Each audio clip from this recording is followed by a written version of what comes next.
इन दिनों पंजाब के एल्विस कहे जाने वाले अमर सिंह चमकीला लाइमलाइट में हैं। दिलजीत दोसांझ और परिणीति चोपड़ा अमर सिंह चमकीला पर बनी बायोपिक को लेकर काफी सुर्खियां बटोर रही हैं।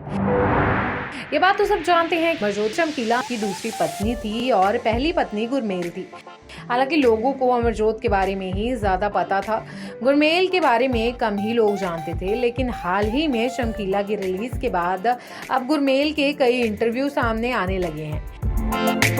गुरमेल कौर ने पॉडकास्ट इंटरव्यू में काफी कुछ बातें कही हैं जो शायद लोग नहीं जानते होंगे। 1980 दशक में पंजाब के बेहद पॉपुलर सिंगर रहे अमर सिंह चमकीला की जिंदगी के एक पहलू को रियल लाइफ में बहुत कम लोगों ने ही डिस्कवर किया था। वो थी उनकी पहली शादी। चमकीला के साथ जो डुएट परफॉर्मेंस देती थी अमरजोत कौर, वह उनकी दूसरी पत्नी थी। लेकिन सिंगिंग के नाम बनने से पहले ही उनकी शादी गुरमेल कौर से हो चुकी थी। गुरमेल ने बताया कि कैसे अमर सिंह चमकीला उनका सम्मान करते थे। उन्होंने कहा कि चमकीला के जिंदा रहने पर जो विवाद हुए तो हुए ही, मगर उनके जाने के बाद उन्हें उनकी समाधि बनाने के लिए भी लड़ाई लड़नी पड़ी थी। लव पंजाब नाम के एक पॉडकास्ट में बात करते हुए गुरमेल ने बताया कि उनके पति चमकीला ने भले दूसरी शादी कर ली थी, मगर वो गुरमेल का भी सम्मान करते थे। उन्होंने पंजाबी में कहा, वो अक्सर अपने पिता से कहते थे कि देखो गुरमेल कितनी समझदार है, उसने किसी के सामने मेरा सिर नहीं नीचा होने दिया, वरना चाहती तो मुझे जेल भिजवा सकती थी।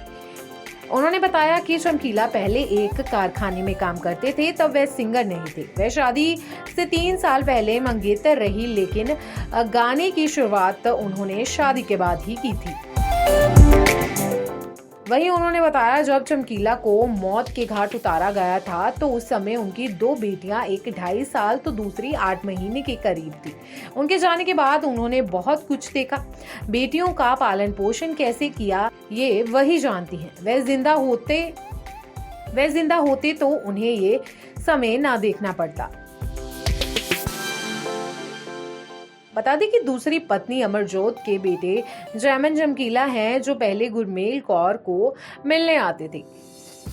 गुरमेल ने बताया कि पति की दूसरी पत्नी होने के बावजूद अमरजोत से उनका रिश्ता सामान्य ही रहा और उन्होंने बताया वो अक्सर अकेले ही घर आते थे। अमरजोत को 1-2 बार ही लेकर आए। दुनिया में बहुत सी चीजों का ध्यान रखना पड़ता है। जब वो आई तो वह एक साथ खाना भी खाते थे। उन्होंने कहा, वह अमरजोत को कहती थी कि मैं सब्जी बना लेती हूँ, तुम रोटी बना लेना, लेकिन उससे खाना बनाना नहीं आता था। उन्होंने खाने के लिए रसोईया रखा था।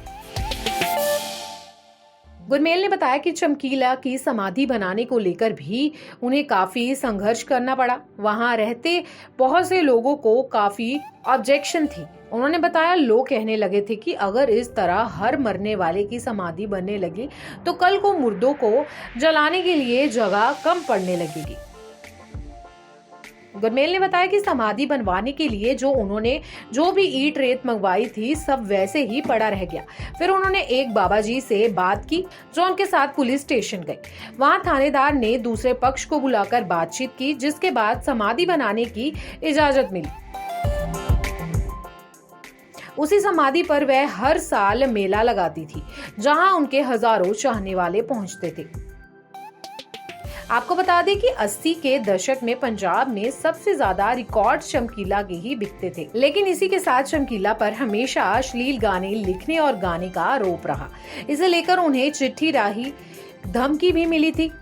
इसके अलावा भी उन्हें कई बार धमकियां भी दी गई। हालांकि उनकी पत्नी का कहना था कि चमकीला को सभी प्यार करते थे, उनका किसी से कोई वैर नहीं था। लेकिन 1988 में चमकीला पर जानलेवा हमला हुआ, जिसमें उनके साथ अमरजोत और उनके 2 अन्य साथियों की भी जान चली गई।